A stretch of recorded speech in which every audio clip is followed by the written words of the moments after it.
Fundamentalismo religioso, um assunto cada vez mais importante e que vale ser discutido.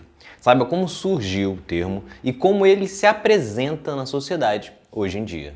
É Pilatos lá na Bíblia quem nos diz, e também faleceu por ter pescoço o infeliz autor da guilhotina de Paris. A religião é algo presente em praticamente todas as sociedades. Trata-se de algo que está ligado à cultura de uma região, tem a sua importância psicológica e social para uma comunidade, que são incontestáveis. E aqui a gente não vai discutir a atuação de cada grupo religioso, mas sim do aspecto geral. E o mais importante é que a liberdade de crença e livre exercício de cultos religiosos está protegida pela Constituição brasileira. No entanto, nem sempre foi assim no Brasil. Na Constituição de 1824, por exemplo, o Brasil era colocado como de religião católica e a realização de cultos públicos de outras religiões era totalmente proibida. Na Constituição de 1891, houve a separação de assuntos religiosos e do Estado, mas ainda assim isso não era uma garantia de liberdade religiosa, o que só foi garantido a partir da Constituição de 1988. Portanto, todos no Brasil, na lei, são livres para terem a sua fé. Só que quando a religião se transforma no fundamentalismo religioso. Esse termo foi visto pela primeira vez em 1920. Na ocasião, o pastor americano da Igreja Batista, Curtis Lee Laws, do movimento protestante americano, se posicionou contrário ao movimento protestante liberal e afirmou que a fé cristã exigia acreditar em tudo que estava escrito na Bíblia. Ele defendia que as forças evangelizadoras dos Estados Unidos deveriam não só defender a fé, como criar uma frente unida e ofensiva.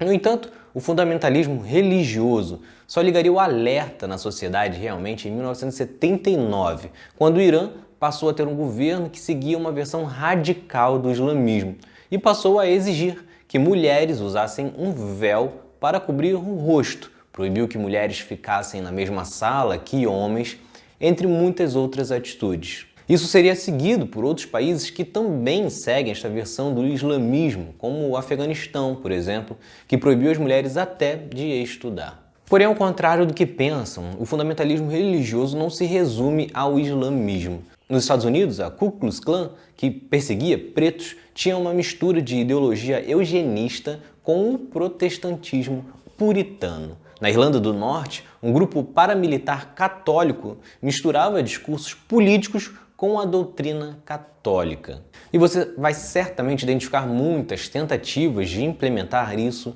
por todos os cantos do mundo.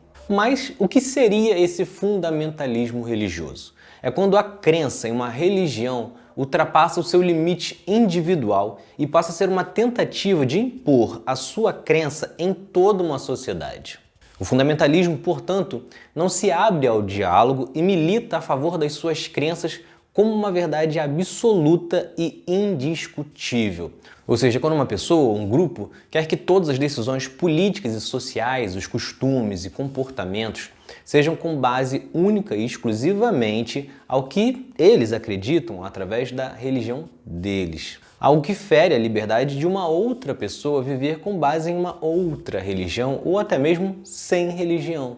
E embora a forma mais comum de aplicarem esse fundamentalismo seja através da violência, a intolerância religiosa também é vista na discriminação, na segregação, que podem ser vistos em atos individuais, como também através de posições políticas e criação de leis. Cenário que impede o convívio harmônico a quem pensa diferente e tira a liberdade. Portanto, é fundamental compreender e defender que a fé de cada um seja respeitada e que ninguém tente impor a sua crença a ninguém, muito menos a toda a sociedade.